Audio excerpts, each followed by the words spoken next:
Check, check, check. Joan, will you mute this? It's wireless one until we're ready to start. Will you mute this one until Gary speaks? WW1 on the board. I'm just going to keep talking until.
Check. Yep, we're good. Good evening and welcome to what would normally be a usual church council meeting, but I'm glad that it is an unusual church council meeting because Reverend Gary Mason is with us this evening. So we're going to make available this Sunday after worship the minutes from February's council meeting. There'll also be a link in the weekender for those, as well as there was something else that I cannot remember. Oh, staff reports. Those will all be available through links in the weekender and available in hard copy form here in the church after Sunday's worship service. If you have any questions, you can pick them up or feel free to reach out to me. So that's all the business that I wanted to cover tonight, because I wanted to give the bulk of our time to Reverend Gary Mason. Gary's here through Reverend Brian Tillman, who is with us tonight. Reverend Tillman is going to be preaching Sunday, and if you show up, you'll hear why I think he's the best dancing North Georgia dancing clergy. But you got to come Sunday to hear him preach, so you got to get that story. I'm grateful for Brian arranging for Reverend Gary Mason to be with us tonight and sharing his story and what he does. Following his talk, available up here on the altar rail are information pamphlets, postcards, and cards about Rethinking Conflict, the organization that Reverend Mason works with in Belfast, Ireland. But without further ado, I'd open us with a word of prayer and then let Reverend Mason take it. So let's pray. Gracious God, we give you thanks that we are wonderfully and fearfully made in your image. And not just those of us gathered in this place, but all of your children who seek to know you and seek to live at peace with one another until Christ comes in final victory. But we give you thanks for this evening that we have set apart to hear the stories of the saints and the stories where your spirit and presence of peace and justice is at work in the world. And we give you thanks that we are a people who are connected, not just by the virtue of being Methodists or our Wesleyan heritage, but by the blood and salvation and hope of Jesus Christ. May we live into that hope and that reality as your people in this place and as people in the world wherever we go. Be with us and open our ears to hear, our eyes to see, and our hearts to receive with joy the word that you have for us this evening. In Christ's name we pray. Amen. Thomas, thank you for your welcome. I was just saying to Thomas, I was doing a lecture virtually last night into the University of Nebraska in Omaha.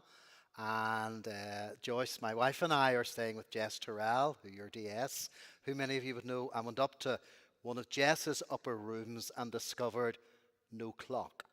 So I was saying I was kind of flicking my watch back and forward, but I was saying to Thomas, one of the funniest stories I ever heard was by George Verver, who, you know, founded Operation Mobilization. And Verver has a tendency to really preach long.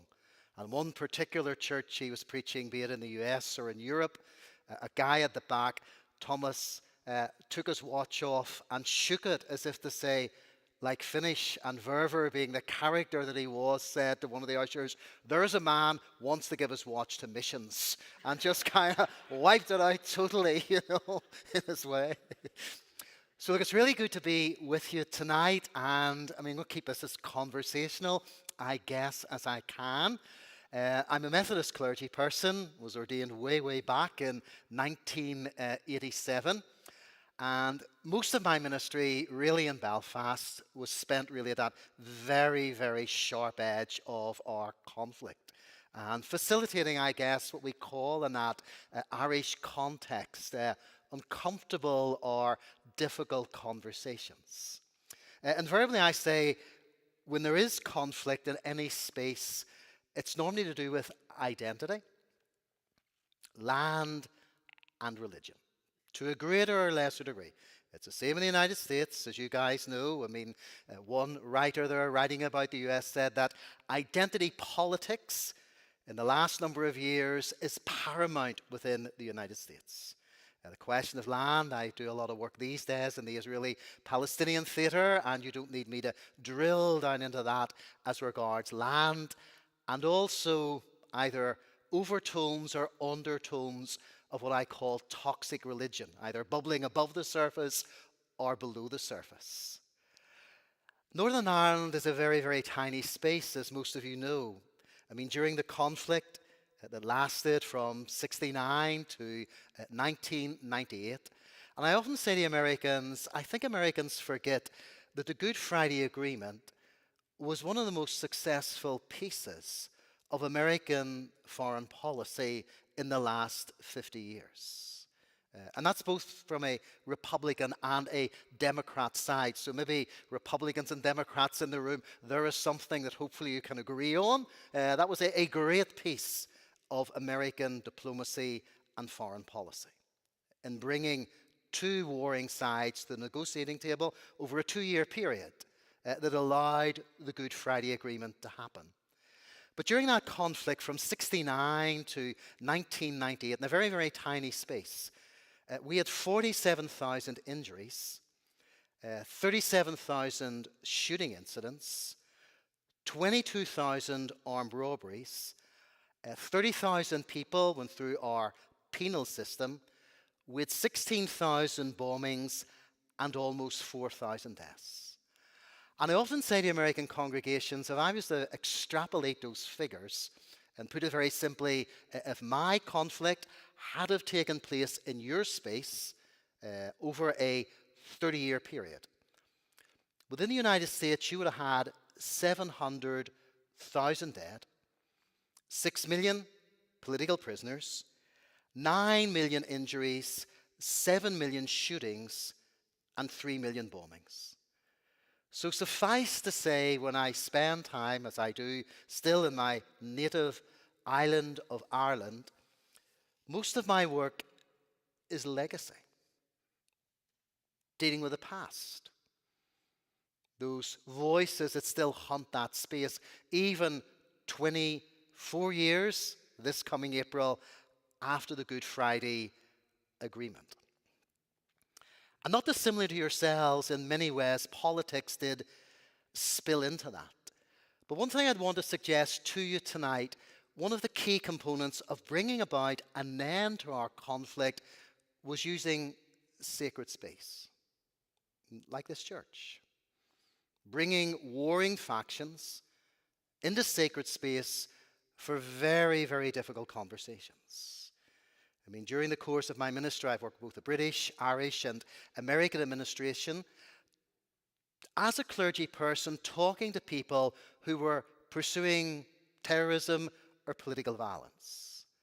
And I've often said if the gospel means anything, it has to spill into difficult spaces, rather than just the kind of rarefied atmosphere sometimes of the church.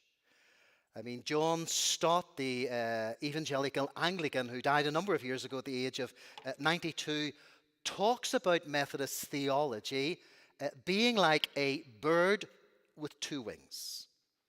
He talks about personal holiness and he talks about social holiness. But Stott suggests rightly, if you kind of lop off the wing of any bird, the bird is going to collapse.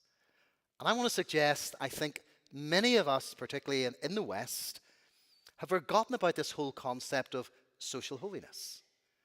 I mean, how does your faith and my faith spill into the public space and make a difference? I mean, one of the kind of early mantras of Methodism that Wesley promoted unashamedly was spreading scriptural holiness throughout the land. And really saying, I remember having a conversation with some folk in Orlando there a while ago, and obviously the divisions in the United States came up. I remember saying to them, you know, politics is temporal, but the gospel is eternal. Politics is temporal, but the gospel is actually eternal. And as one writer said recently, politics has a strong grip on our hearts. The gospel's grip should be stronger. And as one writer commented, where he said, the state of our politics reflects the state of our souls. And so I asked the question initially, how are you as a church using this sacred space? Micah Goodman is an Israeli author currently advising some senior figures within the Israeli government. And he wrote a book a couple of years ago entitled Catch 67, the 1967 Six-Day War.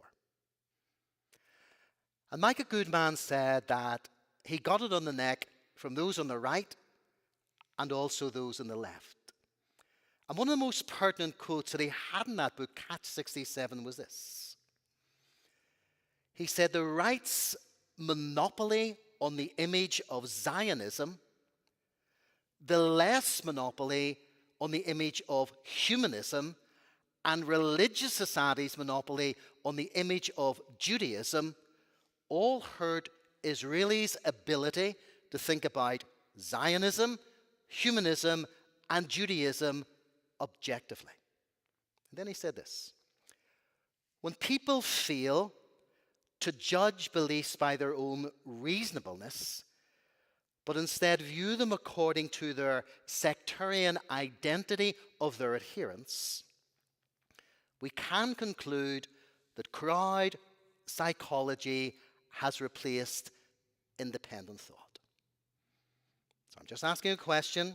I never come with all the answers. You folk need to do the hard work. I mean, Jonathan Sacks, the former chief rabbi to the British Commonwealth, who sadly died a few years ago, said, we Jews don't read the Bible.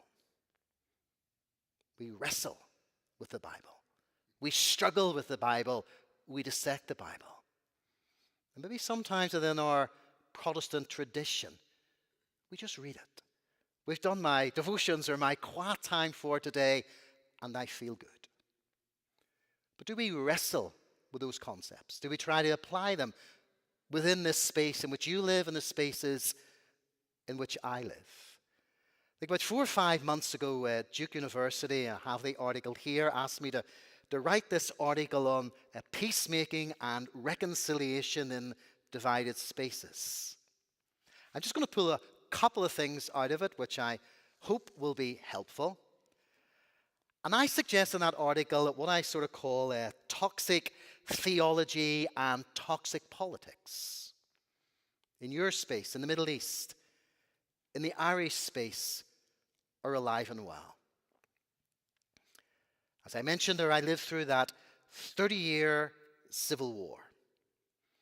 Influenced for centuries by toxic theology and toxic politics. I mean, people on both sides learned how to verbally assassinate the other person without humanizing the other person. I mean, Abraham, Joshua, Herschel, who marched with Martin Luther King Jr., the Jewish rabbi, said, dehumanization precedes genocide. Dehumanizing the other person. He also said it was words, not machines, that created Auschwitz. Long before Nazi tanks rolled into France or Poland, it was language. Words, that's why Jesus, I guess, speaks so profoundly that all of us in this room are not just going to be judged by our actions, but by our words. Jonathan Sacks calls it linguistic violence. And I think no matter why you're a Republican or a Democrat tonight, or you're a British Unionist or an Irish nationalist, I think all of us have to admit that the linguistic violence in your space, the linguistic violence in my space with Brexit, has ratcheted up significant levels. So what is the role of the church in dealing with linguistic violence? Or bringing people into spaces to hear, to listen, and to try to understand the other well. As a little boy in 1972, most evenings were spent going to sleep at night, if you got to sleep, listening to gunfire or bombs in the distance, and sometimes not in the distance. We had a terrorist incident every 40 minutes. Think of that. In 1972, every 40 minutes. An island rooted in, this is my land, this is my identity, this is my religion, I am theologically superior to you. And I guess when I went into ministry, I had to ask the question, what was the role of toxic theology in shaping this space in which I grew up? But the more important question was, what is the role of theology and faith in bringing healing into divided spaces? That was actually a more crucial and important question. And I'm now ordained 35 years. And my life in ministry has been facilitating difficult and uncomfortable conversations. They're not beginning with any magical or specific formula.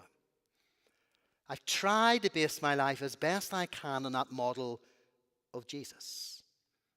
Listening, understanding, wrestling with every person's life story, encouraging what I call active listening and deep remembering, focusing on the other. And I've always asked myself this question. If I'd been born in that other person's world, what choices would I have made? From 1999 to 2014, just after the Good Friday Agreement, I developed this model called skenos. Skenos is the Greek word for tent. It ended up a $30 million post-conflict shared space urban village. We called it skenos because primarily I wanted to ask the question, how does incarnational theology spill into the public square? And we based it around John 1 and verse 14. Where the writer says, and Jesus moved into our neighborhood and pitched his tent among us, skenosed among us. So we call the whole complex skenos. We decided not to call it after a John Wesley or even after a dead Methodist, which we often do with buildings, as you all know. So we decided to use a term that would begin a conversation. Because you can imagine most people in Belfast are not naturally Greek speakers. So, as regards an evangelistic strategy, the amount of people that would have said to me, Gary, what does that blinking word mean? Well, let me tell you. It's in John 1 and verse 14. It talks about people of faith moving into neighborhoods and skenosing among them. And the whole idea of that tent was also based on inclusivity. That every person was welcome under the tent. As Thomas mentioned, in 2014, the church gave me permission to move out of parish ministry, and I now spent my life dealing with legacy issues from our conflict in Ireland, working in a number of faith-based settings here and universities in the United States, and working in that messy Israeli-Palestinian theater. I've had 1,000 Israelis and Palestinians of all shades of opinion, hard right, those on the left, religious actors. I've had Likud, Shas, Arab jointlists, Maritz, Labour, in Belfast, looking at some of the lessons from our peace process. Not saying here's a blueprint, but here's some of the things we got right, but also here's some of the things we got wrong. So in relation to that, I asked the question then, how does theology spill into that space? An American journalist said this about engagement. Listen to this slowly. To disagree well, you must first understand well.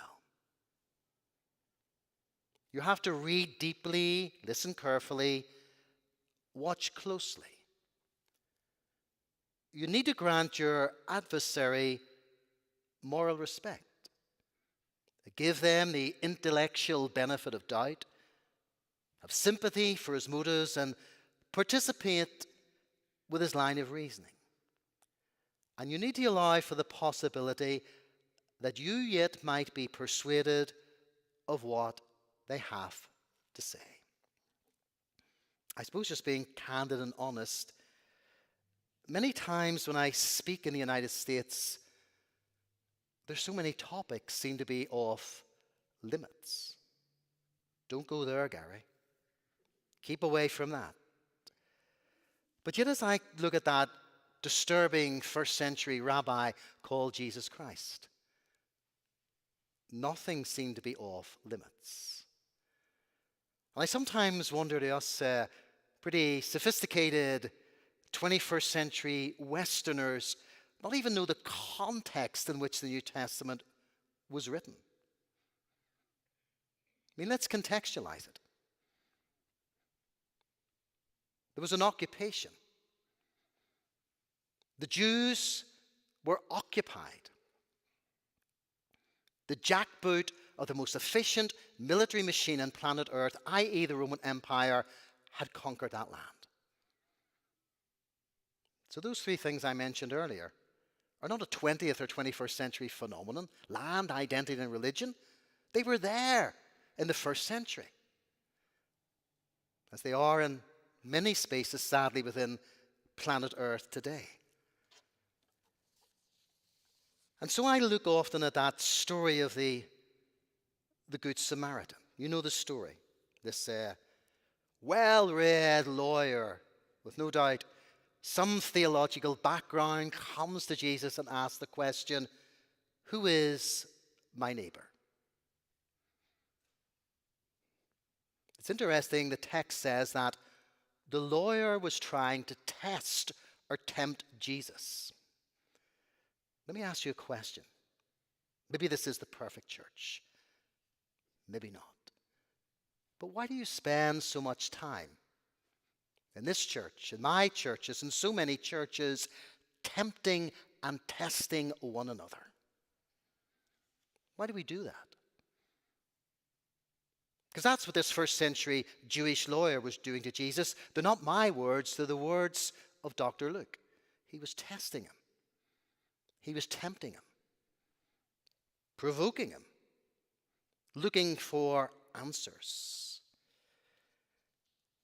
And another phrase in that text is, he was trying to justify himself. Why do we spend so much energy in our churches trying to justify my position against the other person's position? Because undoubtedly my position theologically is categorically the right position. So he's testing Jesus, he's tempting Jesus, he's trying to justify his theological position, but in reality, this parable is about identity. Because he was asking the question, who is my neighbor? And I've never met this guy, but I know what response he was looking for. Well, your neighbor's just like you, young Jewish lawyer. But Jesus takes that question, who is my neighbor, and turns it in his head and ends up asking the question, who is being a neighbor? And remember the Good Samaritan, the religious elite, the experts, those with many PhDs, walked past him. But the person who stopped, let me assure you to a first century Jew, the theology of the Samaritans was pretty suspect. So why did Jesus use that person as an illustration? Think of the Roman centurion. I think that was the worst. You dare say a member of the occupying forces with the jackboot of this Roman military machine on my neck has more faith than any other person within Israel? Hey, come on, Jesus, this is trash. They're not my words. I have not seen so great a faith in all of Israel. So why is it us kind of 21st century sophisticated Westerners work on the assumption that we are able to ascertain and work out every person's eternal motivation? I'll just check my watch because I want to get questions. Just let me say a couple of things. I think for you as a church, for us as churches in the Irish context, I think the book of Isaiah is a brilliant book for what I would call the politics of healing. And why do I say that? I say that because I think Isaiah provides what I call a kind of experiential and theological model of a community process. And interestingly, when the Christian gospel writers wanted to talk about the significance of Jesus, there are more metaphors in the book of Isaiah than any other book within the Hebrew Bible. And you think of those sequences in Isaiah: critique, naming, and release of imagination. So the first 39 chapters, you have there a socio-economic and political critique of an unjust society. Now, people often ask, should the church be involved in politics? Party political politics, my answer is no.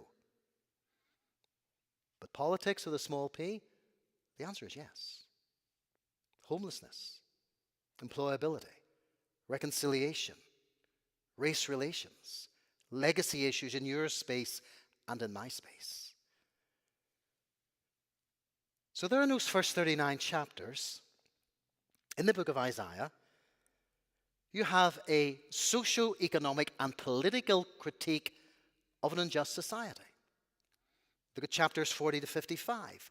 There is a public naming, not a naming Thomas just preaching or Brian preaching here on a Sunday morning in closeted whispers in the church. There is a public naming by people of faith of loss and catastrophe. The traumatic experience of exile, the processing of a community's hurt and displacement.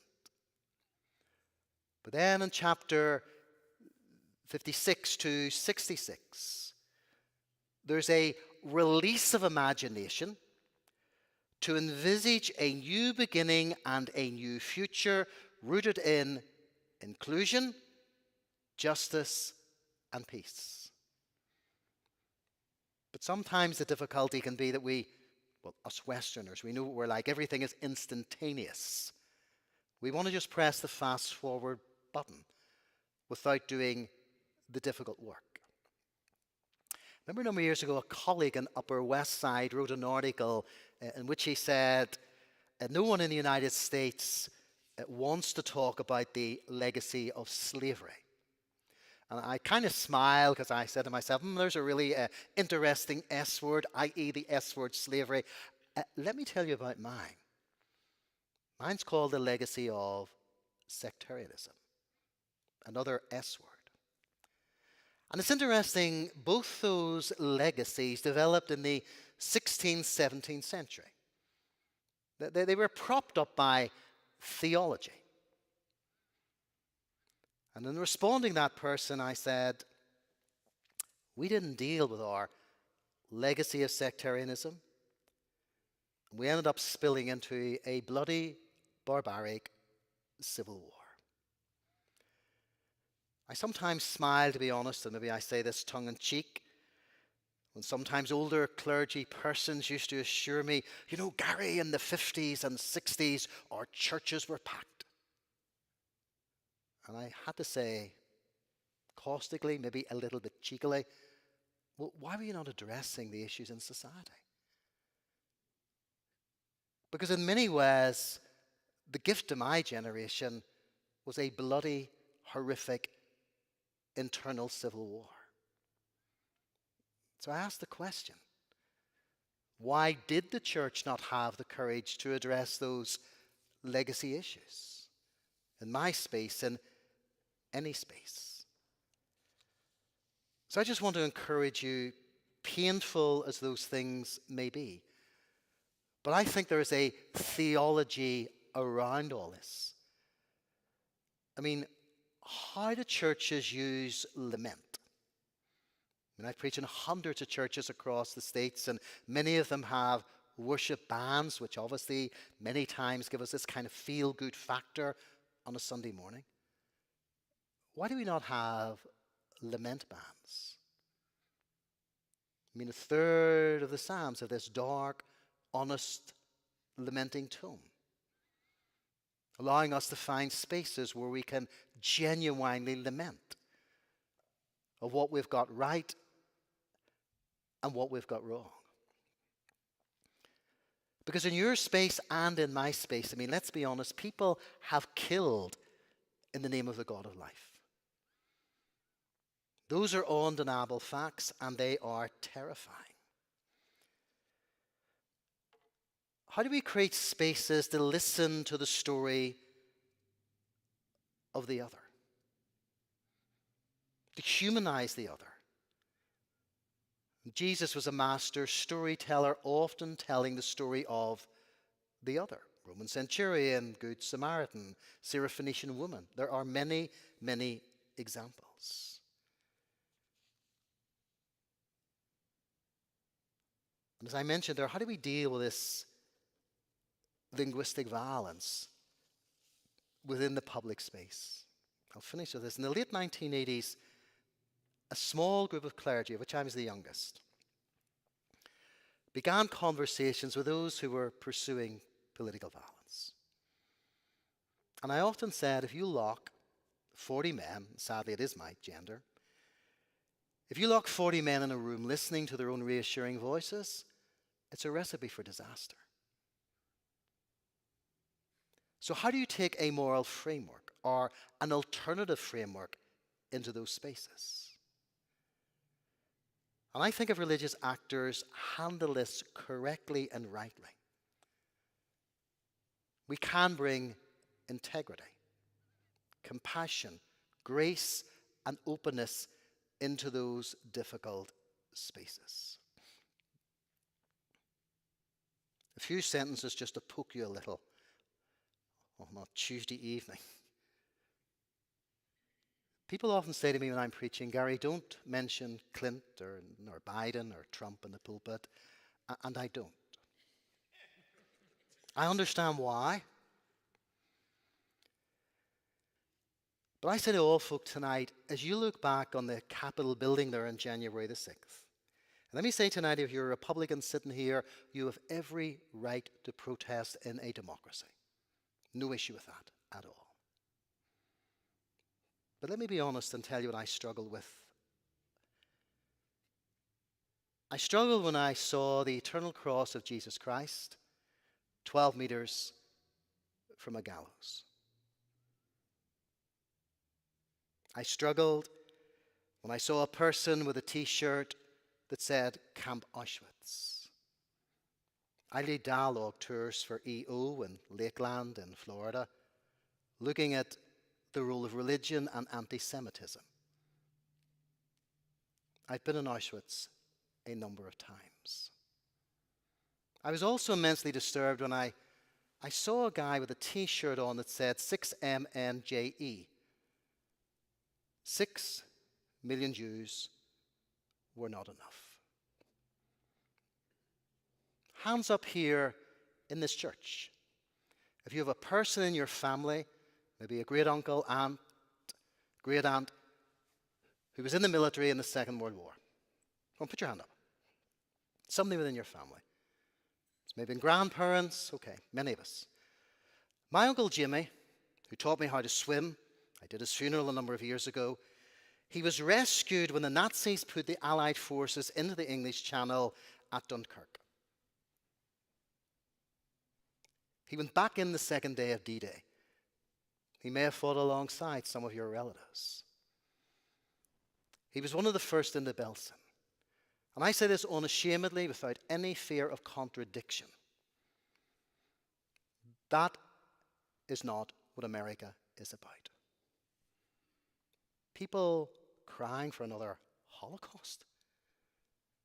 Putting a gallows? Your grandparents and great uncles and great aunts and my Uncle Jimmy and many people didn't return back to the United States. I visited their graves, Joyce and I, with a colleague from a church in Florida, did the Normandy beaches there a couple of years ago. We visited the American Museum. Your relatives did not die to allow people to display such atrocities outside the seat of democracy. And I imagine every person here, be they Republican or Democrat, must agree on that. So I said, you don't need to mention Trump or Biden or Clinton in the pulpit. You need to ask the question, what is your moral framework as people of faith? And I'll finish with this. I do know this, when the final eschatological curtain falls on planet Earth, and one day it will, it'll not be Joe Biden, Donald Trump, Bill Clinton, Vladimir Putin, Margaret Thatcher, Mao Zedong, or Ronald Reagan standing on that stage. It'll be one person called Jesus Christ. And let me assure you, Biden, Trump, Clinton, Boris Johnson, Vladimir Putin will simply realize they were two-bit actors in a drama produced by another person called Jesus Christ. And when my final day finally comes, as it will, and if I'm alert enough as I leave this temporal life, trust me, I will not be thinking about Joe Biden or Donald Trump or Mao Zedong or Adolf Hitler. And that's why I say, politics, trust me, it's temporal. It's important, but it's temporal. The gospel's eternal. And I just simply ask you, as a church, is the eternal gospel spilling into this space and the spaces that sit outside this church? So I'll press the pause button and take a few questions and go from there. So who's going to be first? And you ask me anything, don't worry, I don't mind.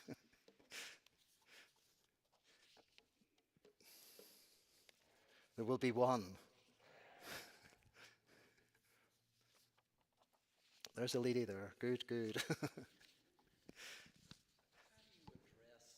Can I just take this lady's first? Just this lady here. Just this lady's just apologize. And then I'll take this gentleman next. Hey, and you not need a mic because I can shout your question out. Go ahead, ma'am. Could you just tell us a little bit more about the Good Friday agreement? Yeah. Just for those of us who are historically ignorant. No, fine. Listen, I often say in relation to resolving a conflict, there's normally three mechanisms. The first is Sri Lanka. No peace agreement. Government forces crush the Tamil Tigers. So it's a military victory. Now, nobody in this room can say to me, Gary, that is resolved forever. Because I don't know what the grandchildren, great-great-grandchildren, great-great-great-grandchildren of the Tamil Tigers may do. We always have to leave open that space. They may rise again. Second model is really South Africa, where you get colonial regime change at the top, but not a lot of difference on the ground. I have a photograph, I don't often say this publicly, as Joyce knows. I have a photograph of me in September 1991 with Jacob Zuma, who went on to be president of South Africa and was absolutely corrupt. So it's not one you give your dinner guests. Come on, let me show you my photograph here with my friend Jacob. You don't do it. He was then Deputy Secretary General of the ANC. The corruption within the government of South Africa has made that peace process very, very difficult. The economic benefits of the peace process have not spilled into many black townships. I had a black activist with me a few years ago in Belfast, and she said to me, Gary, the rate of sexual crimes against women in townships, record highs. Against the LGBTQ community, record highs. The third type of peace process is the Good Friday Agreement. And commentators or academics would call that a second preference peace process. And what George Mitchell, the Democratic senator from Maine who chaired those talks leading up to the Good Friday Agreement, tried to do was to create a win-win situation for both sides.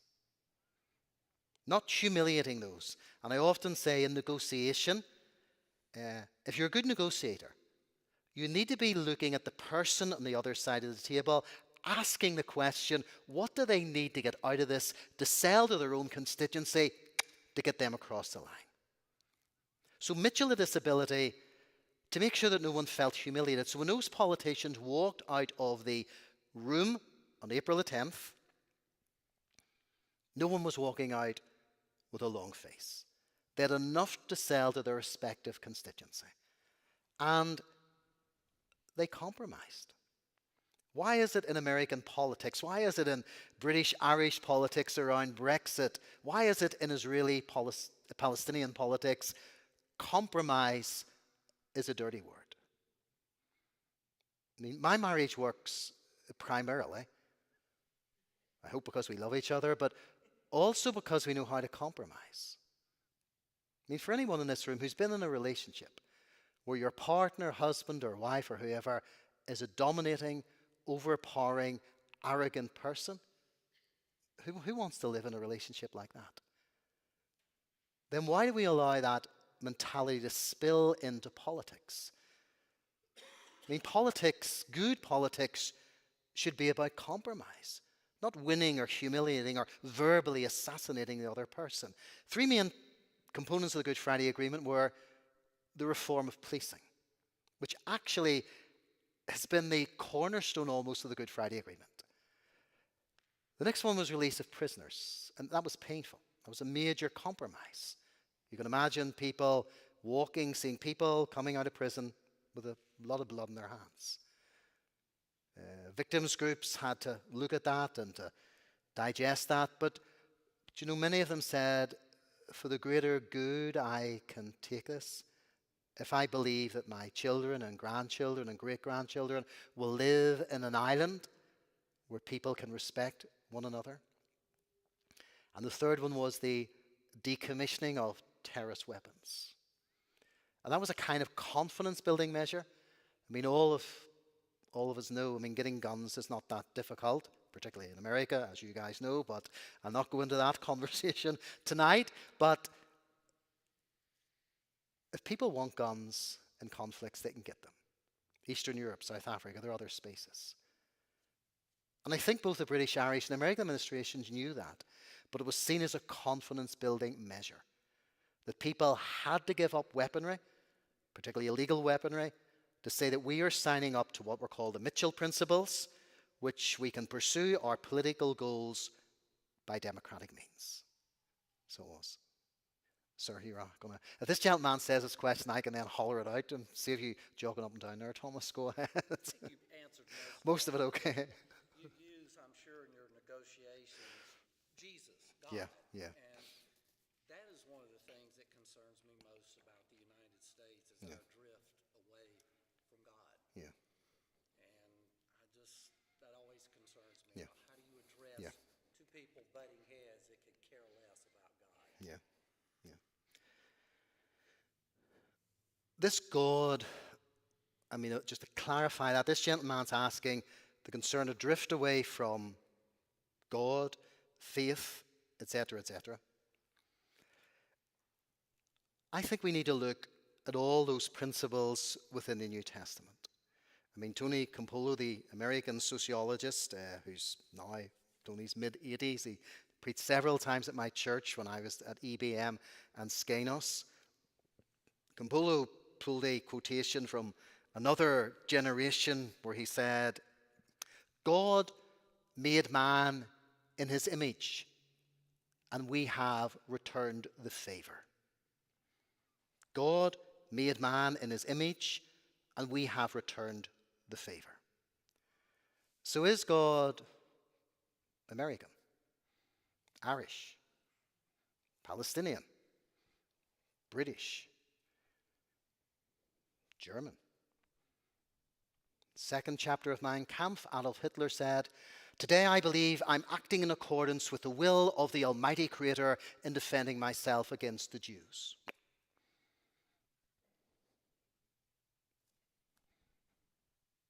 What Hitler did was primarily take what we would have called religious anti-Semitism, which sits at the door of the church, and made it racial anti-Semitism. So I think what this gentleman's asking is, how do we kind of move God out of toxic politics? This God is on my side. Because in the Irish conflict, both the IRA, for God in Ireland, The Ulster Volunteer Force, the most lethal non-state actor, pro-British, for God in Ulster. Which side was God on?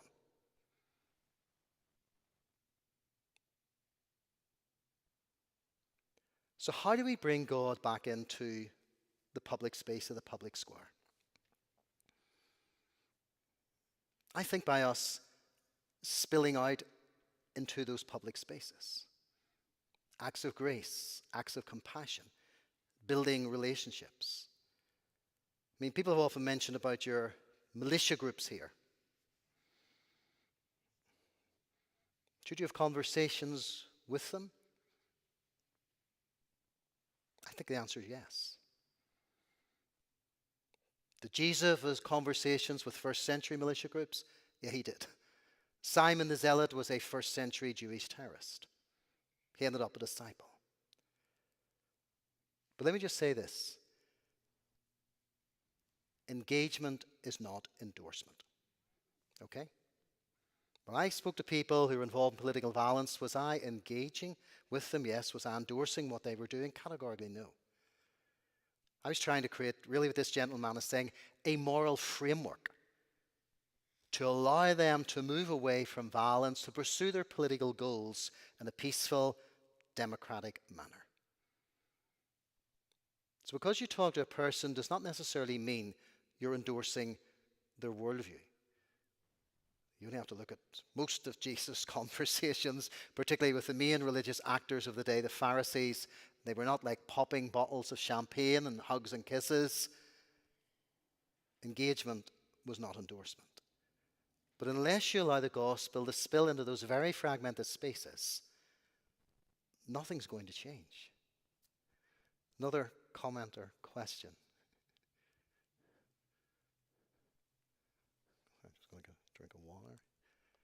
Come on, there must be something you want to say.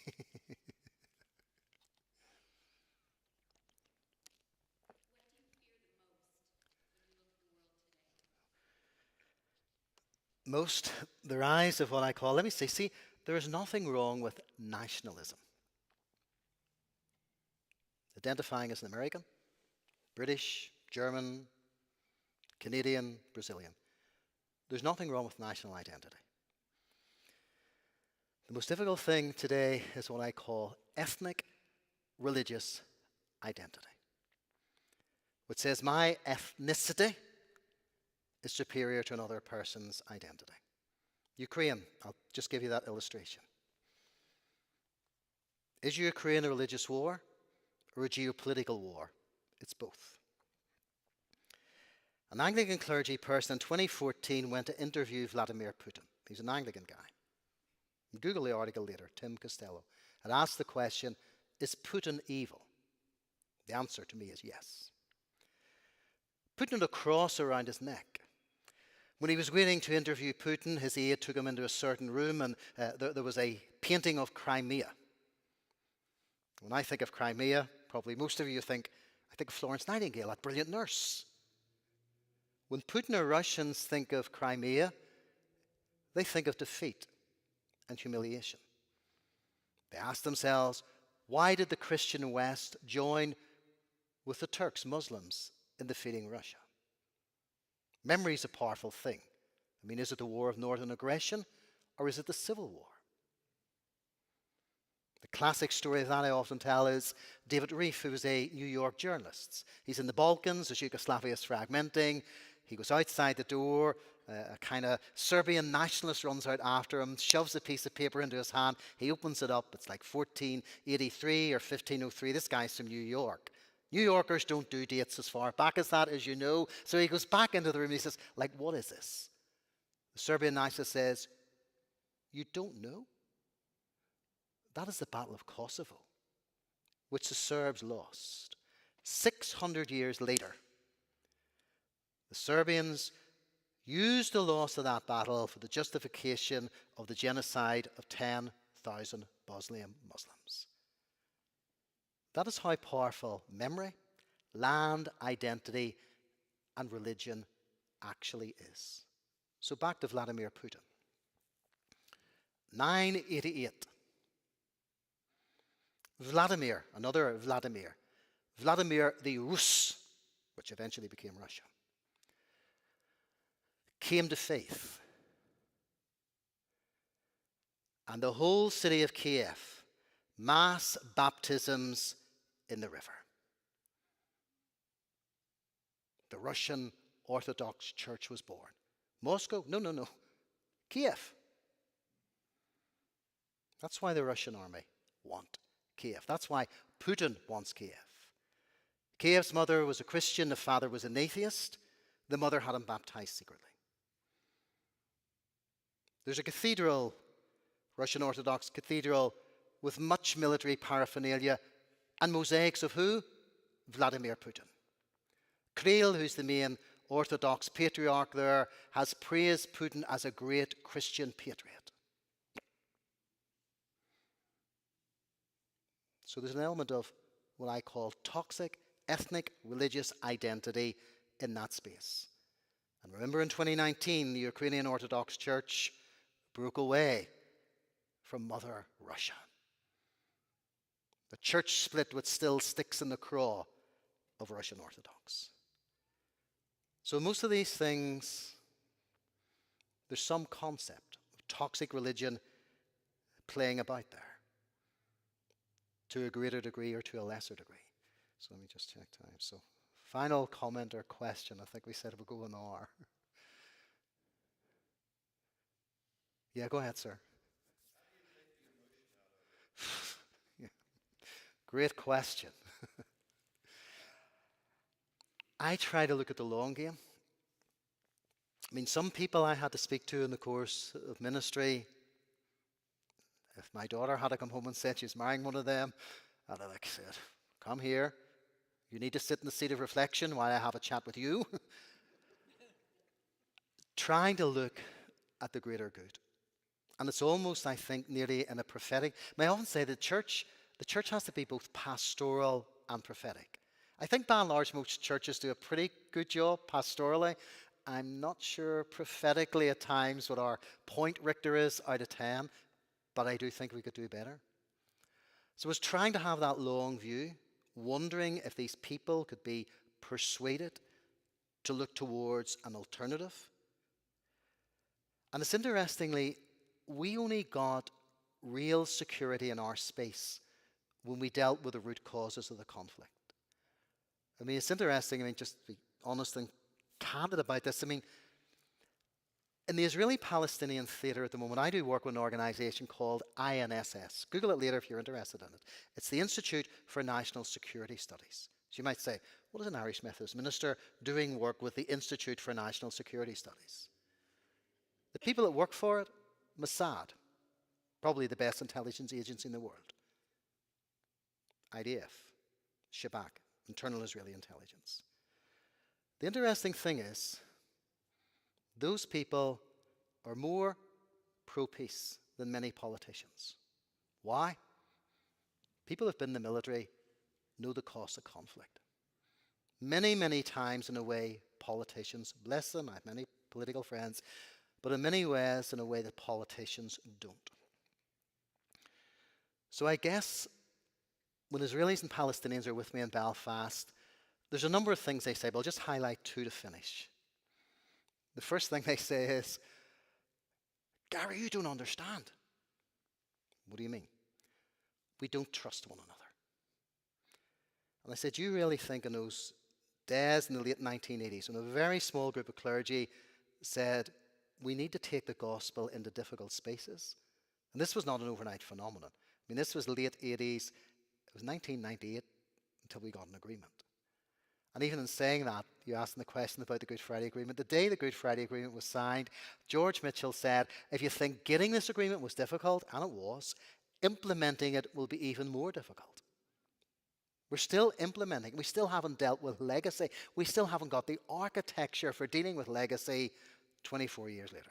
So the implementation is very, very difficult. But asking those questions and taking those into those spaces was a risk. But I say to Israelis and Palestinians, do you really think in those first meetings there was any trust? trust never comes at the beginning of a process. Trust only evolves over a series of time, many times meaning secretly. I often say you have to get the private right before you go public. And so there are many back channels allowing this to happen. The other thing that comes up, particularly from the Israeli side, is we want to feel secure in our state. I'm not going to go near the whole West Bank, Palestine conversation. We'll not get out of here until midnight at least. I understand that. Okay. I'm just categorically saying, if I was a Jewish person having suffered what Jews have suffered, and a lot of it at the hands of the Christian church, and if you think that's a false thesis, buy the book by Gabriel Walensky, 6 Million Crucifixions. It's a pretty evocative title. But primarily the church led the way for the Shoah of the Holocaust. So I understand why people want to feel secure. But I often say to many people, Google the top 10 armies in the world. United States, China, India, Israel, America, Britain, a number of others. The British Army could contain the IRA, but defeating terrorism is very, very difficult. In your context, Afghanistan, Vietnam, it is difficult. It's not what we call sort of conventional warfare. And I often say we only got real security when we dealt with the root causes of the conflict. And I suppose that was that kind of long, the IRS slogan was the long war. Ours was, this is a long talk. Numerous meetings, but trying to slowly, painfully, and prayerfully move people to a space. So we ended up really, and I'll finish with this, in the early 1990s, we ended up with a mutually hurting stalemate. No one was going to win militarily. So just for yourselves, wrestle with that in your own space in America. I'm just thinking, like kind of in my own skull as I look at your space. Is America at the moment in a mutually hurting stalemate politically between Republicans and Democrats? What should be the role of the church or religious actors in trying to bring those people together for meaningful human dialogue and discourse? Sometimes I look at your space and sometimes there are elements within the church and on both sides. Like, don't assume, that it's all bad Republicans and all bad Democrats. On both sides are ratcheting this up to a degree that it should have to be. So should churches be bringing local people in this space who are Republicans and Democrats for uncomfortable conversations together? Maybe people of faith initially. Is there some common ground? Or was it the role of Jesus to segregate, separate people to this degree? Or is it toxic politics that's doing it? I'm not answering those questions. I'm just asking you to wrestle with those questions. It would be very arrogant of me to come in and say, here's 10 ways to resolve your political morass at the moment. You know this space. You know the demographics. You know the psychology, the theology, the philosophy, the culture of this space. So maybe that's what your next church council should look at. Even a small group of people here within this church having quiet conversations to see is there a way that gradually could build. But I'll tell you this in conclusion, don't ignore it. Don't work in the assumption that it's going to get better.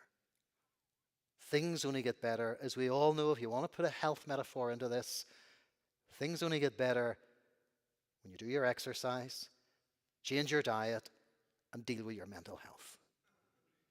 So bring that health analogy into your public space. You need surgery. And it may be painful. But I think if you don't deal with this, before your last election there, both conservative and liberal commentators were talking about the possibility of a civil war. Somebody that said that to me 7 or 8 years ago, I said, you're crazy, out of your mind. But respected journalists on both sides, no matter why you agree with them, were commenting on that. Now, if that thesis is even partially right, surely it behoves the church to begin to wrestle with some of those questions. Because we all know, listen, I promise this sounds like a sermon, doesn't it? This is my 5th point, you're now on your 8th. But when British troops came onto our streets in August 1969, the common knowledge was, it'll be over by Christmas. It was 2005 before it really officially was over. It was the longest military operation in British history. The longest military operation in British history. And you know the Brits, they've been involved in quite a few over the years, to put it mildly. It's the longest one in their history. The people had a known in those 60s when maybe, just maybe, there was a chance to get through that. And in the early 70s, we almost had a power-sharing government, and hard, right-wing, extreme Protestant fundamentalists collapsed it. It took us from 74 to 1998 to get an agreement. I mean, Seamus Mallon, the Catholic nationalist, said it was called Sunningdale. He said the Good Friday Agreement was Sunningdale for slow learners.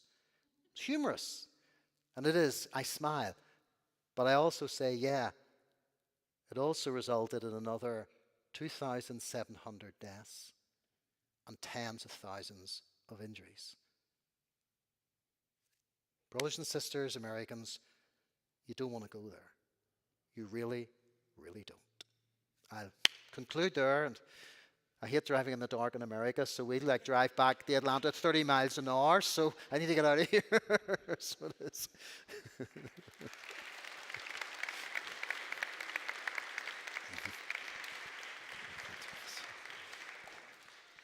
Thank you all again for being here. A word of appreciation to Gary Mason, to those of you who have been watching online. And if you want to go back and watch it again so you can catch what it said, as his friend Bill Barnes would like to remind him to speak American. Yeah. Oh, I can do an American accent, but not tonight. Yeah, not tonight. Next time. But thank you again, Gary, for your presence with us. Thank you, thank you all. Go in peace.